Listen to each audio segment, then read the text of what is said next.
அஸ்ஸலாமு அலைக்கும் and hi all. இன்றைக்கி ஃப்ரைடே மினி விலாக் வந்து பார்க்கலாம்.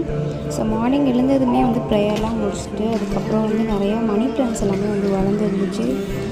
ஸோ அதெல்லாம் வந்து கொஞ்சம் கொஞ்சமாக வந்து எடுத்துகிட்டு இந்த மாதிரி கிளாஸ் ஜாரில் வந்து போட்டு வைக்கலாம் அப்படின்னு சொல்லிட்டு தேடி பார்த்தேன். பட் பிளாஸ்டிக்ஸில் தான் கிடச்சிச்சு.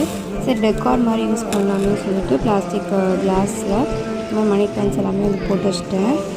ஸோ அதுக்கப்புறம் வந்து லன்ச் வந்து ப்ரிப்பேர் பண்ணி இன்றைக்கி வந்து பீஃப் வந்து வாங்கியிருந்தேன். ஸோ அதனால் சாம்பார் வச்சுட்டு பீஃப் வந்து வச்சுட்டு அப்புறம் கொஞ்சம் முருங்கை இலைலாம் வந்து ஸ்நாக்ஸ் மாதிரி வந்து ஈவினிங் வந்து சாப்பிட்றதுக்கு பொரியல் மாதிரி வந்து பண்ணிகிட்டு இருந்தேன்.